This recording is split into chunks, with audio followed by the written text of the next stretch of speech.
হিন্দু ধর্মাবলম্বী যারা আছে তারা পুরো একটা বছর অপেক্ষা করে এই রথযাত্রা মহোৎসবের জন্য। সবার কত অপেক্ষার পরে জগন্নাথ দেব আবার তার মাসি বাড়ির জন্য রওনা হবে, আবার সেই আনন্দ উচ্ছ্বাস সব এই একটা দিনেই ঘিরে। কেমন আছেন আপনারা সবাই? আশা করছি ভালো আছেন। চলে আসলাম রথযাত্রা মহোৎসবের দিন কি কি করলাম সেই ব্লগ নিয়ে। প্রথমে বাড়ির সবাই রেডি হয়ে এক জায়গায় করেছি তাদের, এবং তাদের আস্তে আস্তে ফটো সেশন চলছে। একের পর এক সবাই ফটো তুলে যাচ্ছে, কারণ যেহেতু পরিবারের সবাই একসাথে যাচ্ছি তাই একটা ফ্যামিলি ফটো আসলে দরকার। এরপরে দেখবেন আমার মা আর কাকি দুই বউ সেম সেম শাড়ি পরেছে। আর এই শাড়ির গল্পও একদিন বলবো আপনাদের সাথে, সেটা কিছুদিনের মধ্যেই বলবো।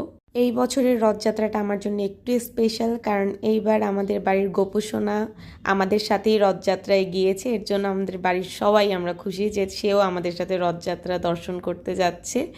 এরপর আমরা বাসা থেকে আস্তে আস্তে সবাই বের হয়ে পড়েছি। আর এখানে অঙ্কন অটো ডেকে নিয়ে আসছিল, আমাদের একটা অটোতেই হয়ে যাবে। এর জন্য সবাই সবার জায়গা নিয়ে বসে পড়লাম। আর গোপু সোনাও খুব এক্সাইটেড যে সে আমাদের সাথে যাবে, ঘুরবে। গোপু সোনা তো এমনিই আমাদের আদরের, কিন্তু কালকে সে যে পরিমাণ আদর ভালোবাসা পেয়েছে যা না বলার মতো, কারণ সে সবার কোলে কোলেই ছিল কালকের দিনটা। বাসা থেকে যখন রওনা দিই সে আমার কোলেই ছিল, আমার কোলে করে সে যাচ্ছিল। তারপর আমরা দুজনে বাইরের প্রকৃতি দেখতে দেখতে মন্দিরেও পৌঁছে গেলাম। গিয়ে দেখি রথ কেবল বের করেছে। আর আমরা ইস্কন মন্দিরে ছিলাম, ইস্কন মন্দিরের সামনে থেকে আমরা প্ল্যান করেছি রথ ধরবো। আমরা ভাই বোনের অপেক্ষা করছিলাম যে কখন রথযাত্রা শুরু হবে, কিন্তু তখনও রথের তেমন কোনো কিছুই গুছানো হয়নি, শুধু রথ বাইরে বের করে রেখেছে।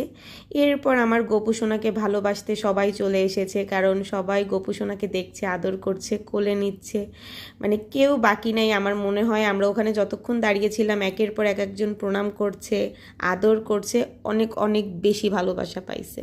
প্রতি বছর ইস্কন মন্দিরের যে রথটি থাকে সেটা 3টার মধ্যেই ছাড়ে, কিন্তু এইবার তারা 4টারও পরে ছাড়ছে, 4:30টার কিছুক্ষণ আগেই ছেড়েছে রথ। যেহেতু বাইরে অনেক গরম ছিল, ভিতরে গোপু সোনাকে নিয়ে আমরা বসেছিলাম যে সে কিছুক্ষণ ফ্যানের বাতাস খেয়ে নিক। আর এর ভিতরে তার আরও ফ্যান ফলোয়ার চলে এসেছে গোপালকে দেখতে।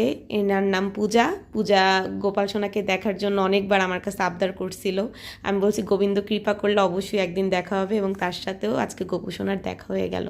এই বছরের রথযাত্রা নিয়ে যদি কিছু বলতে হয় তাহলে বললে শেষ হবে না, কারণ এইবারের রথযাত্রা যে কিভাবে হলো এটাই আমার মাথায় ঢুকতেছে না। প্রতি বছর রথযাত্রায় অনেক নিয়মকানুন থাকে, ছেলেদের একটা সেকশন থাকে, মেয়েদের একটা সেকশন থাকে। দেখুন এখানে এবার কোনো সেকশনই নেই, যে যার মতো হাঁটতিছে, পুরুষ মহিলা একসাথে হাঁটতিছে। দেখুন কোনো